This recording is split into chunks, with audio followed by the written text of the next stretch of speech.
You're tuned in to Super Talk 1270 and Free for All Friday. Compelling local talk at 11 o'clock. Free for All Friday features groups and organizations that are plugged into progress here in Central North Dakota. Our rotating panel includes members of the Bismarck Downtowners, the BismarckMandan Home Builders Association, Pride of Dakota, and United Tribes Technical College. You're invited to call in and join the discussion. It's Free for All Friday on Super Talk 1270. And thank you for joining us on Free for All Fridays on Super Talk 1270. This is Dawn with the Bismarck Downtowners.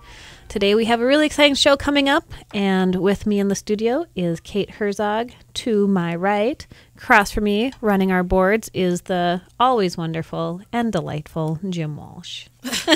He's blushing. I'm just kidding. Oh, so many good things coming up. We're going to give you a rundown on some events. And coming up in the next couple of segments, we'll have two call-in guests. We'll be talking with Beth Nodlin. Let me try that again. She is with Juniper Environmental Consulting. She and her husband are the owners of the building on 4th and Broadway in downtown Bismarck. Just right, the same building where Tulsa Frog is located, basically. And they're currently doing a large rehab project on that building, so we'll get the scoop from her. And then in our third segment, we'll also be getting all the information on the Bismarck Main Avenue Road Diet scheduled for spring of 2016. Steve Saunders with the BismarckMandan MPO will be walking us through the road changes. So stick around and get all the information on that. If you do have questions or would like to say hi to us at the Downtowners, give us a call at the studio at 663-1270. Kate, what do you know? Yeah, we've got some events upcoming in downtown Bismarck. As always, we're trying to keep you informed on what's going on. Obviously, downtown is a hub of art galleries. We've got a few exhibits that are out right now.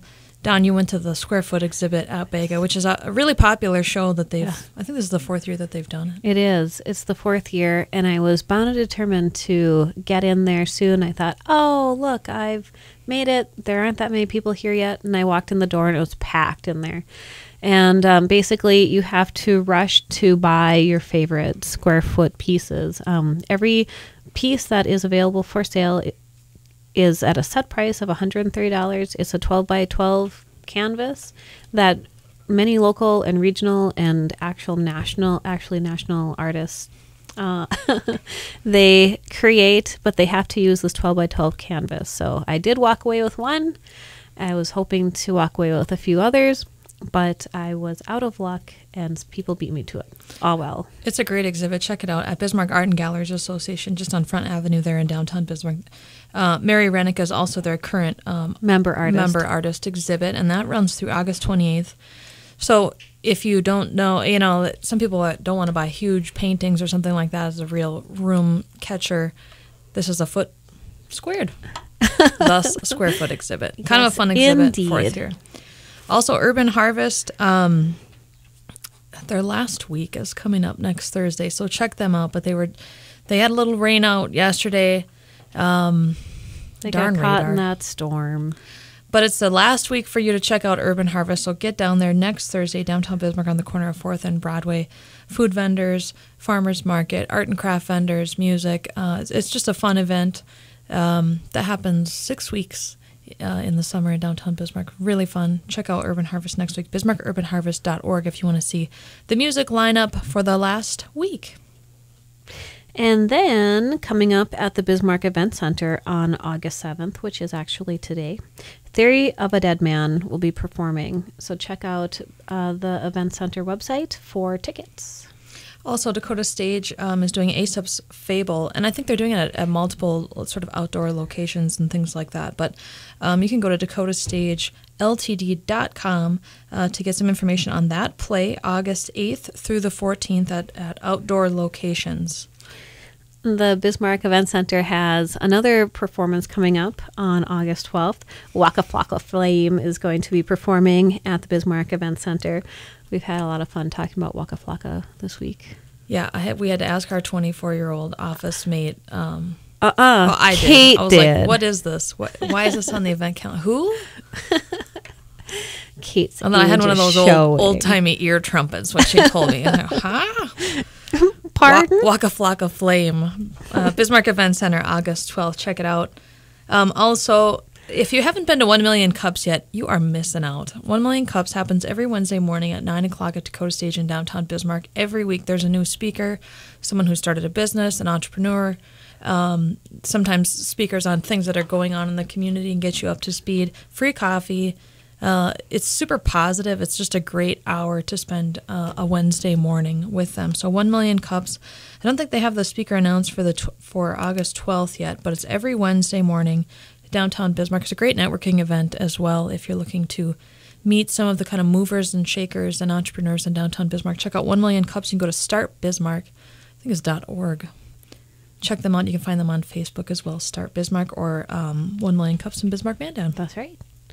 And again, like Kate mentioned, Urban Harvest will be finalizing their season August 13th, next Thursday.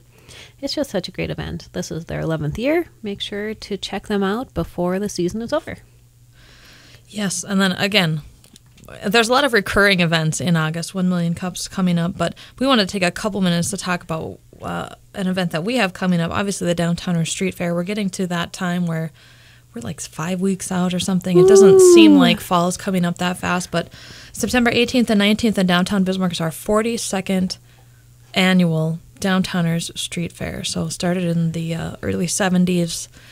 I was trying to figure out if we were one of the biggest food shows, and I think we are one of the biggest. And the State Fair might have us by a couple extra food vendors, but we have kind of one of the biggest food fairs in the state with our Downtown Street Fair, September 18th and 19th. So check it out. Dawn's been going through all the applications. She's got some great vendors coming for you. If you were at German Days and didn't get your fill of cheese buttons, come back to Street Fair because Lavon, the cheese button lady, will be back. The Cheese Button Factory, yes. Yes. And we also have a crepe maker this year, so there'll be, what I'm told, they're sweet and savory crepes. That sounds fantastic to me. Gosh, I wish I had a crepe right now. We do want to thank everybody, too, for coming out for the Downtowners German Days. We had a great turnout. People really embraced the event. I saw a whole bunch of people in Lederhosen and Dirndls. We sold a ton of beer, and the German beers were really the popular beers that we had. I polka'd more than I had in years, which was great. I can't wait for next year. But it was great fun. I think we'll extend the event to do a few other things. They're kind of secret right now, but we've got a couple other things that might be in addition to the German Days, beer tent and food vendors and polka, maybe another fun event that would go along with that. So German Days was a success. We want to thank everybody. Town Square Media did a great job with our Stein hoisting contest. Matt from 96.5 The Fox. He just absolutely railed on people, and it was hilarious to watch while they were trying to hold the sign up. That was lots of fun. And one other quick announcement, on August 12th is United Way Day of Caring. So if you're looking to get involved and volunteer in the community, check them out. Missouri Slope United Way. We're going to talk a little bit about a project they're doing in downtown Bismarck in the last segment.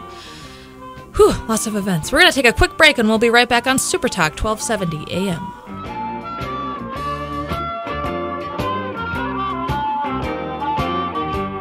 Right now, 72. Our own radio station. Not Fargo, not the Twin Cities. Proud to be Bismarck and Mandan's own Super Talk 1270. And thanks for sticking with us. We are into our next segment with Free for All Fridays and the Bismarck Downtowners. I'm Dawn, with me is Kate, and our first guest up today is Beth Nodlin with Juniper. She and her husband are the owners of the building on 4th and Broadway in downtown Bismarck, and they are currently doing a large rehabilitation project. So, welcome, Beth. Well, hi, Kate and Don. Thanks for having me on today. Yeah. Beth recently purchased the building that most people know as the home of Tulsa Frog and Sweet Treats Bakery, and she's in the process of an extensive rehabilitation, and I think the bulk of which is really the second floor and the exterior. Our longtime Bismarck residents will know this building as the former home of the A.W. Lucas department store, and people still refer to it as that. Beth, have you had people say, oh, the old Lucas department store? Oh, yeah, all the time. Yep. And they always remember the lunch counter as well. That's which right. was downstairs. Yep. Beth, before we get into kind of what you're doing with the building, tell people just a little bit first about what your business is, Juniper LLC. Sure. Thanks. Juniper is a Bismarck-based archaeology firm, and we do archaeological and environmental studies. And we were founded we founded ourselves about 6 years ago by me and my husband, John Morrison. We're both archaeologists. We've been working in North Dakota for about 20 years. And we are growing, and we had originally started in our own basement, and then we moved downtown, and we were in a family office, and then we moved into another office, and then the old Tribune building. And after all of that commotion, we decided that we needed to find a headquarters for ourselves, for our company, and so we started looking. And we decided very seriously that we wanted to stay in downtown Bismarck. There wasn't very much available at that time, and we had to consider if it would be better to build on the edge of town or find somewhere more on the outskirts. But we really wanted to be downtown. And Beth, we were talking before the break. If you ever want, from the downtowner standpoint, someone who's buying a historic building, it's people who are trained in archaeology, because I think there's a lot of crossover there between owning a historic structure and the kind of work that you do. And the documentation that you mentioned to us in a previous meeting is just outstanding and extensive. But anyway, so give us a little history as you've uncovered it about the building and the area of downtown Bismarck in which the building stands. Sure. Well, let me start by saying that, for us, we think that the historic character of a downtown is really what makes it have a sense of place for us. We love to travel to Bozeman, Montana, or Deadwood, or Hudson, Wisconsin, because we love those historic buildings. And, people take their pictures in front of that Fargo sign in downtown Fargo. And there's just not a lot of people who would go and take their picture in front of the marquees at the BismarckMandan Theater. So we're really committed to that, building that kind of a downtown. And so we knew that it was more expensive, but we kind of put it together with some economic development funds and the SBA and Renaissance Zone. And one of the things that came as part of the project was the abstract for the building going back to before North Dakota was a state. And so I started to research the chain of owners of both lots, because the building sits on two downtown lots. And so I began to learn a lot about the history of downtown Bismarck. And so originally the building on the corner where Tulsa Frog is and the one next to it where Sweet Treats is were separate saloons and vaudeville dance halls and brothels, and there were brothels? There were 7 murders on these two lots over those crazy years when it was known as Bloody 4th Street. And so we have been working a lot on that early history. After that, a group of Bismarck businessmen put together a new bank, and it was a national bank called Merchants National Bank. It was a beautiful 3-story structure, and they printed money here. And that's a pretty fabulous building. But as you guys know, much of downtown Bismarck burnt to the ground in 1898. Yes. And so these 2 lots sat empty for about 10 years. And they were sold to 2 different people. And so this building that stands here now, the core of this building was jointly built starting in 1907 and 1908. And it was built by two Bismarck, two downtown Bismarck business people. One was an attorney who was the longtime assistant attorney general from North Dakota, and a judge named John Philbrick. And the other was a woman named Mrs. Molly Eppinger. And she and her husband had been mercantile and clothing store people in downtown Bismarck, and her husband had passed away quite a while back. So Mrs. Molly Eppinger and John Philbrick went together to build the building that stands here today.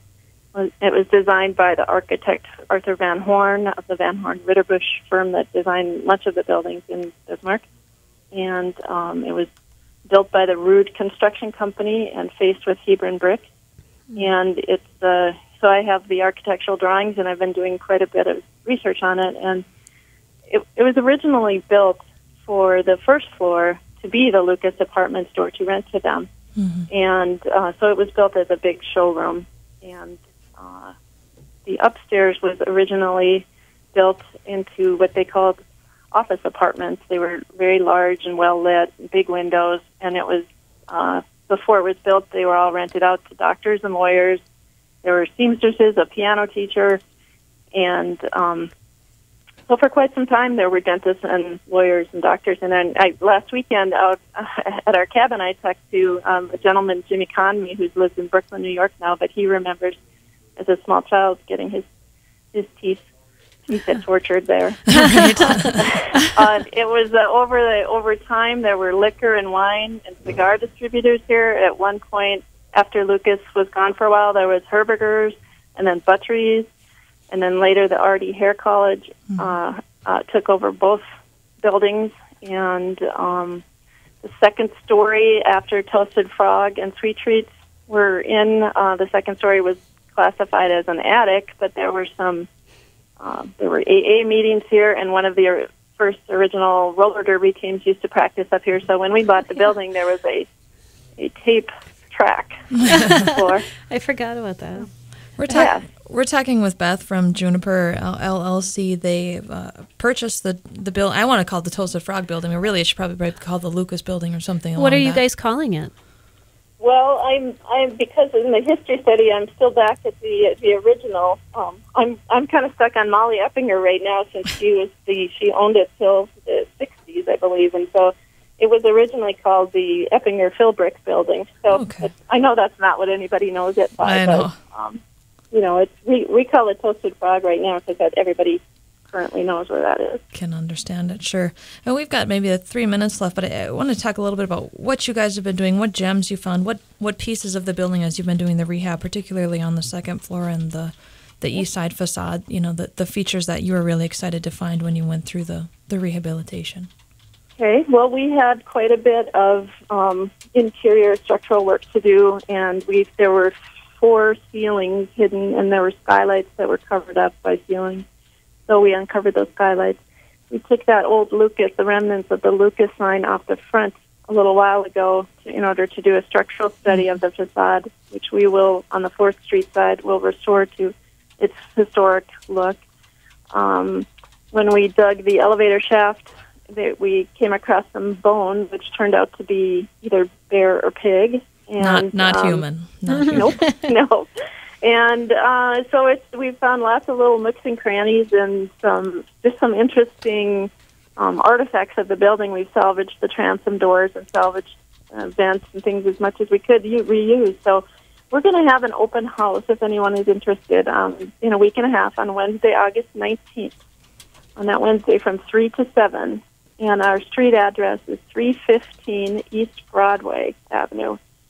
And if you go on Facebook, you could RSVP at Juniper Open House. Juniper, like the plant or the tree in the Badlands. Mm-hmm. Juniper Open House.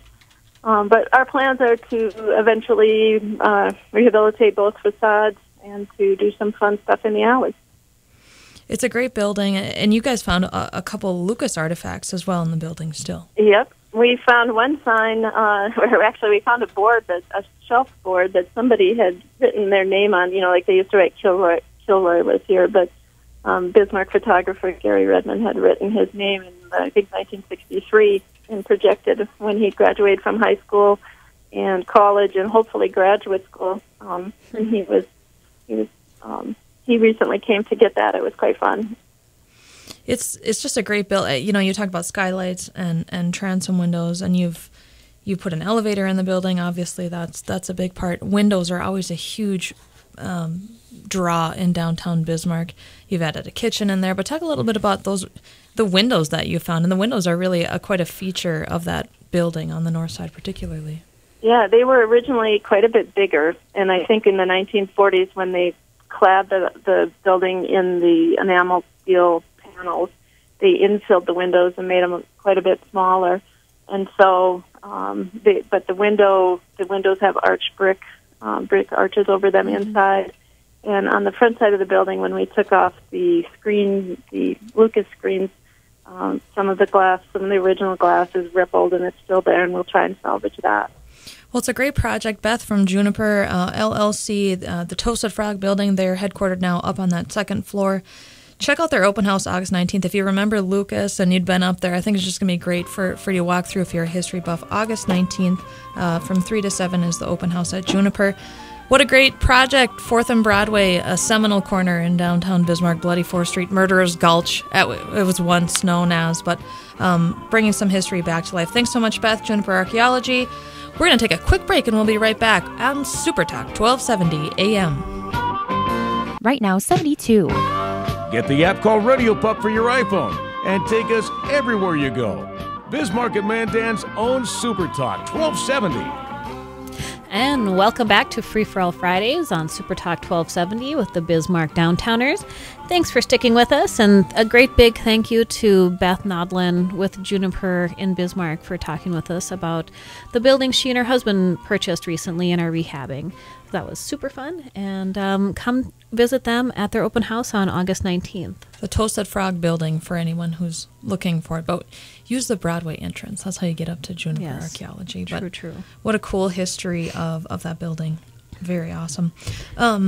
Right now we're joined by Steve Saunders. He's with the BismarckMandan MPO Metropolitan Planning Organization. He's going to walk us through some of the road changes you've probably heard in the news. And maybe if you went to the city commission meeting or watched the city commission meetings at home, which I don't know, if your life is you watching them at home a lot, you come downtown and have a beer instead. But he watched it. They're going to do a Main Avenue road diet in downtown Bismarck as part of our master plan. So Steve's going to walk us through the changes. Good morning, Steve. How are you? Oh, good morning. I'm very good. How are you ladies doing? We're great. Fridays are always the best, Steve. Yeah, They're just the best. for sure. Just get people up to speed. What is the Main Avenue road diet, or kind of the general layout of what the configuration of Main Avenue is going to be starting spring 2016?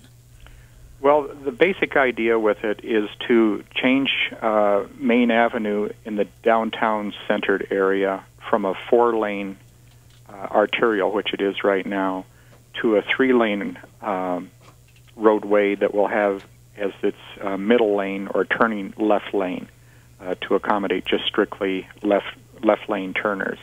This will help we think this will help the safety as far as just having a dedicated lane for the left turn folks. Mm-hmm. It will not make it so crowded for people wishing to open their doors that are parked and worrying about getting their door run into in the present situation. So we think it's actually going to do a couple things for us. It's going to enhance the safety, but it's also going to improve the downtown walkability, enjoyability factor of downtown by having a calmed down traffic situation as far as speed. I got to say that's a great point about the mirrors. So we have really narrow lanes on Main Avenue right now, and I can't tell you how many of our restaurant owners have people come in and say, "Hey, do you have security camera because my mirror is missing on my car," and they want to find out what happened. So exactly, a great point to safety. So, Steve, can you just clarify a little bit for our listeners who this may be new information for? So there'll be 3 lanes of traffic, but the parallel parking will remain. Exactly right. The parking will remain the same. We're just going to pare down from 4 lanes to 3 lanes, and the middle lane will be the left turning lane in each case. And so the lanes get wider and more easily Right, there'll be more room for everybody, and traffic won't be backed up by that middle lane where people presently are not have a protected lane for that turning. Mm-hmm. We're talking with Steve Saunders, who's with the BismarckMandan Metropolitan Planning Organization, talking about the Main Avenue road diet. And Steve, you said this is just the portion of Main Avenue that's really the walkable downtown core. Where is it going to start, and where is it going to end and go back out to the 4-lane or the 4-lane with turn lanes? It's I believe I tricked him. No, I'm just kidding. I wasn't ready for that, to tell you the truth. I believe it's from approximately Washington to 7th Street, but I could be off a street or two on that. But in general, it's about Washington to 7th in general. Steve, I think people were really curious again, the people who sit at home and watch city commission meetings probably weren't super surprised by it, but how this all came about and what it's been a part of in terms of the downtown master plan, and walk us through really the inception of the idea of making Main Avenue more pedestrian friendly.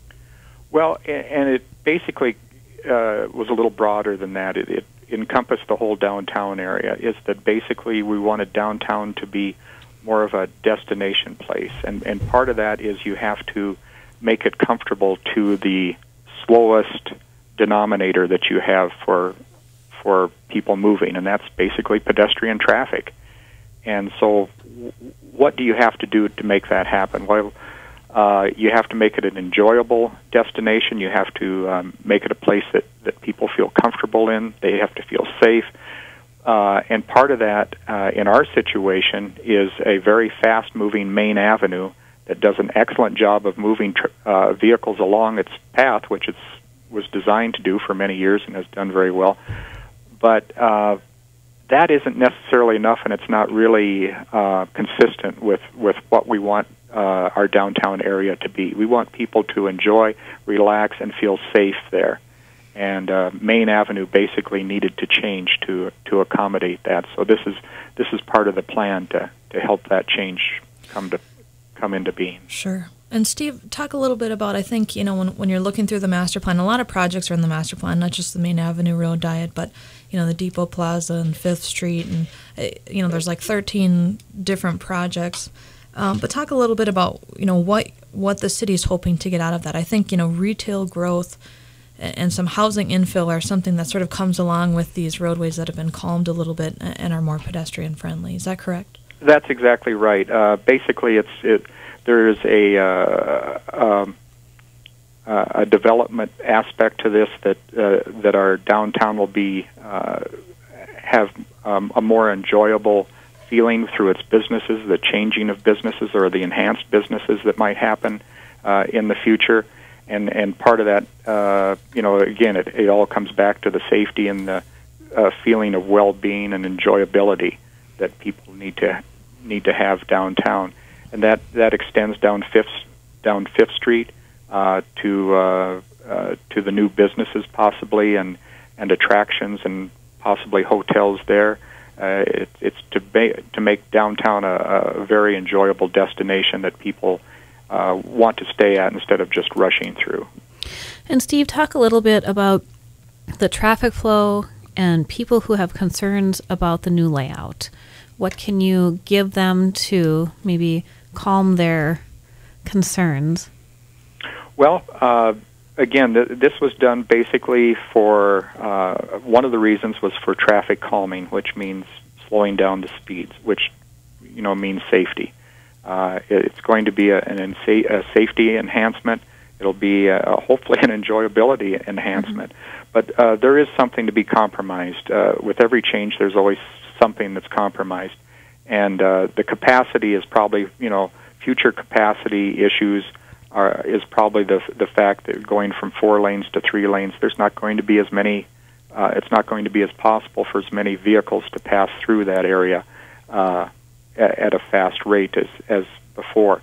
But we have other streets that can accommodate that, and that was looked at by SRF, the sub-consultant of the master plan that Crandall Arambula did with the MPO in the city of Bismarck, and basically that was addressed with some changes and the accompanying streets that could handle that additional traffic, just in case in the future that Maine did need to have some of that traffic peel off to the other streets. Sure. And when you talk about future, we're not talking about 2017, like the year after. We're talking several years into the future. Exactly, maybe 10 years, 15 years into the future.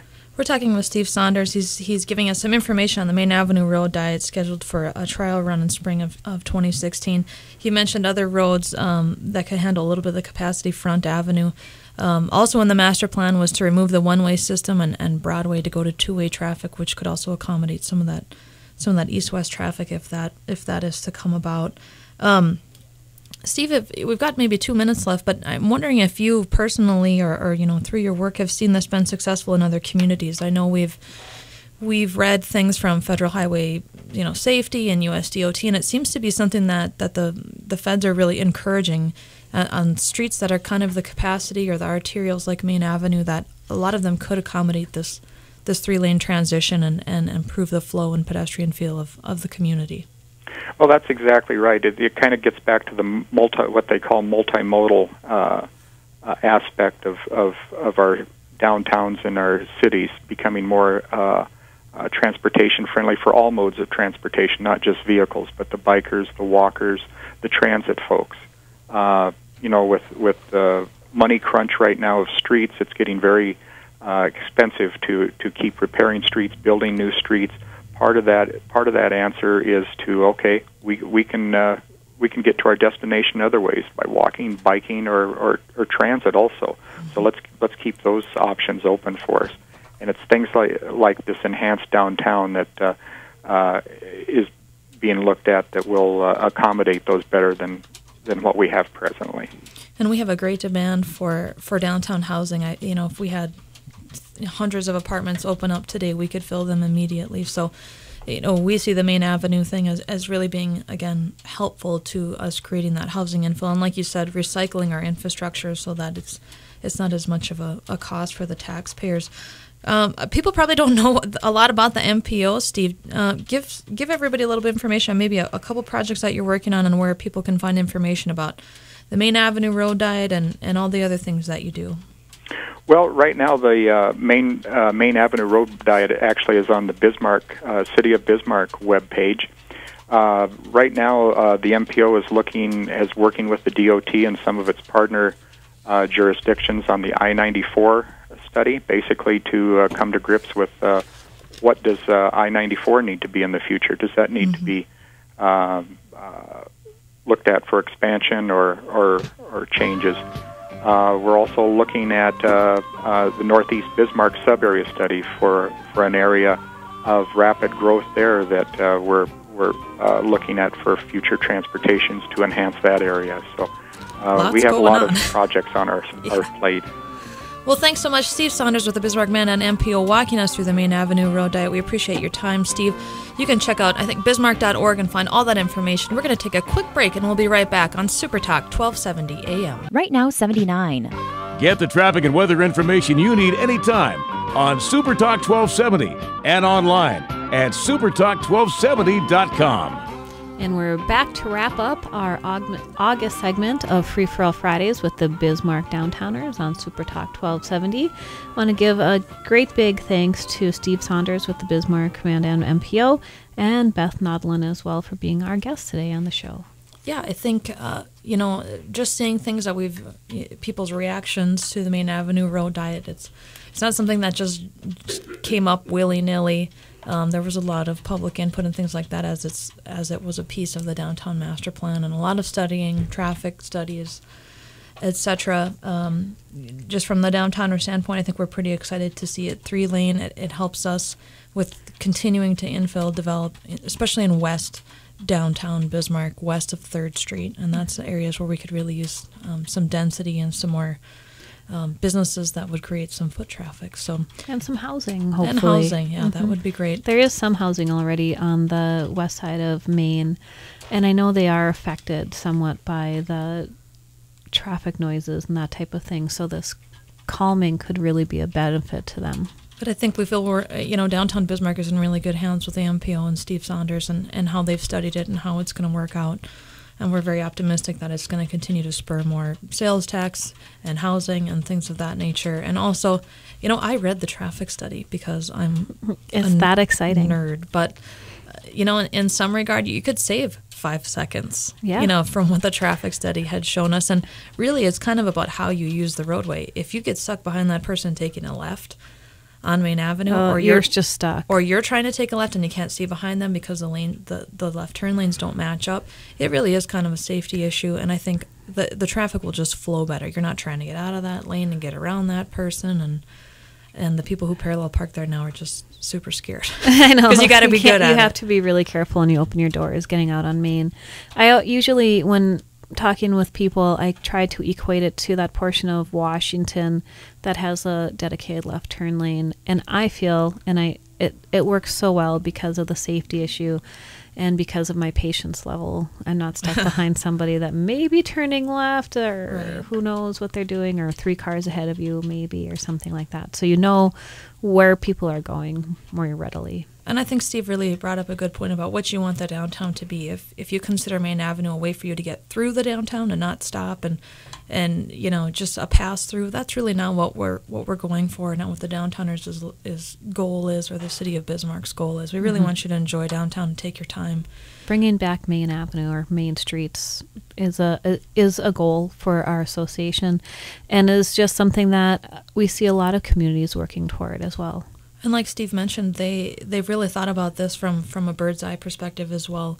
What would happen then to Front Avenue and what would happen to Broadway as a carrier of east-west traffic. So I feel comfortable that they've got it, and having been in the meetings and sitting, Don and I both sit on the Downtown Master Plan implementation team, that it's going to be a good change. So just stick around. I know change it can be scary, but I think this is going to be a good one, and you're going to see it spur some things, especially in West downtown Bismarck. So very happy about the Main Avenue Road Diet. I think go to bismarcknd.gov, which is just, or bismarck.org, either or, the city's website, and read all about it.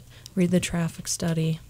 Do it. You want to. It will be one that keeps you awake at night. It's that exciting. It's a page turner. It sure is. It's a thrill a minute. But it really is important to get all the facts and get comfortable with what we've got planned. So, again, thanks to Steve Saunders. Check out that Main Avenue Road Diet. We also have a little bit of information on our website, downtownbismarck.com, explaining it and some pictures for you about what the new setup will look like. Well, switching gears, we want to thank our newest member, Prairies Botanicals, for joining the Downtowners Association. Check them out. They are in the Logan Building on the lower level. So the Logan Building is located at 120 North 3rd Street. They are in Suite 25, which is, again, in the lower level. They are a new aromatherapy center and boutique. So you can go in there. They'll teach you all about essential oils, help you with whatever's ailing you. Zen out. Yes, become calm. Their boutique will carry essential oils, aromatherapy supplies, carrier oils, natural bath, body, skin care, and hair care products, and aromatherapy products. Aromatherapy products. Let me say that again. They are also having an open house next Thursday, August 13th. So if you're down for Urban Harvest, make sure to walk that next block and check out Prairies Botanicals. Their grand opening celebration will be from 4 to 7 p.m. August 13th. We also want to welcome another new member of ours, known in 60 Media LLC. They're calling themselves the Unagency, but again, doing a great job. They work on flat fees and percentages, and really, can working with some of those small businesses. So go to knownin60.com. Check them out. Yeah, and you can check out Prairies Botanicals on Facebook. Their Facebook page is very informational, and you can also find out where to find them in other outlets, like their website and such. New hidden gems downtown that you never know of. You got to dig in the cracks a little bit to find everything that's going on downtown. Also want to let people know, and I just can't believe we're talking about Halloween already, but it's coming up. One of our members, Seeds of Hope thrift store, they're opening their Halloween store in the lower level of their thrift shop, which is at 520 East Main. So already getting your Halloween costumes ready. That makes me sad, but at the same time, a little excited. You got to think about those costumes in advance. I am excited for some pumpkin type products. And my birthday. I think also Halloween. That's what comes up in the fall. Halloween's falling like on a Friday or Saturday. I think it's a so Saturday. It's going to be nuts in downtown Bismarck for Halloween. But Seeds of Hope, their Halloween store is now open in their thrift shop. And we talked a little bit about the Missouri Sloping Night Away Day of Caring, which is coming up August 12th. But there is a few projects happening with our members, but one in particular we wanted to point out to you and see if you'd be interested in volunteering. Camp Hancock, which again, with their Main Avenue Road Diet and things that are going to happen in west part of downtown Bismarck, they are hosting a project. It's a historical site. It's actually where Bismarck was started. It's kind of where the soldiers sort of camped out, and as the railroad was coming through, it was a bit... It's where the first landmark cornerstone was laid, basically. I explained it to people, but there's a huge train engine under a roof at Camp Hancock, and you'll see it. It's on First and Main, obviously the cornerstone area of downtown Bismarck. The volunteers will be planting trees, trimming the existing trees that are there, moving flower beds, and replanting flowers. So if you're interested, I know they had a couple spots open yesterday. I'm not sure if they're still open, but they are looking for volunteers through that Day of Caring, August 12th, which is next Wednesday. So come downtown, check out the State Historical Site, Camp Hancock, and help them out and beautify that. It's a cool little pocket park in downtown Bismarck. A lot of people don't use, and partly don't use because Main Avenue is really tough to traverse to the south with how it's currently set up. If you haven't been there, go there because it's lovely. It's such a lovely space, and it will probably become someplace that you'll want to revisit time and again because you don't know what's there. And it's just so exciting. It's just this magical little space, which isn't that little, actually. It's about a block long.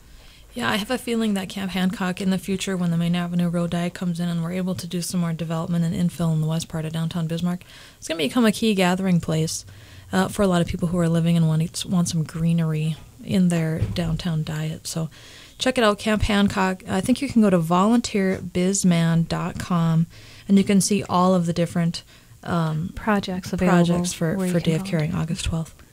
Yeah, and so again, just reminding you to come down, visit Urban Harvest for the last week, get some food from some really great local makers, get some produce, get some arts and crafts, or have a massage. There's someone that gives shoulder massage, like a chair massages. Yeah. And they have musicians and performances throughout the lunch hour and then throughout the evening. So check them out, Bismarck Urban Harvest. We're kind of in that transition between late summer to fall now. So a lot of fall events that we're going to start talking about in our future shows, one of which we want to remind you again is our Downtowner Street Fair, 42nd annual. I can't believe it's been 42 years. It's older than I am.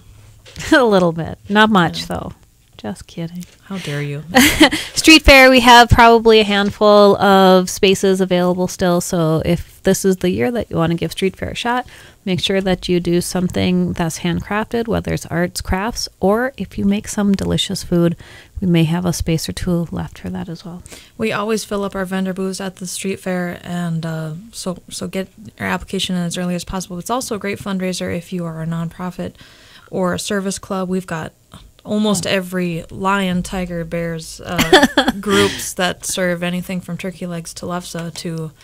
We have churches and Boy Scouts and, just some really great businesses that also sell things or produce things that they give the proceeds to other charities as well. So love street fair, love the goodness of it. And the food. We will have turkey legs at the street fair, and we've always had turkey legs, and it's a staple of the Downtowner Street Fair. But there was a couple weeks there where we thought, the group that sells turkey legs weren't sure if they were able to get any turkey legs in, and I thought there would be like a mutiny. It'd be pitchforks and stuff like that. So, but I want to tell you that the turkey legs will be there where they always are. Bird flu, not going to stop us at all. So. Thank you so much for joining the Downtowners in Bismarck for Free For All Fridays on Super Talk 1270. If you want any more information, you can visit downtownbismarck.com. Find us on Facebook at facebook.com/downtownbismarck or our Twitter handle, downtownbisnd. For Don Kopp and our cat guru, Jim Walsh, thank you for joining us. We'll see you next month on Super Talk 1270 AM.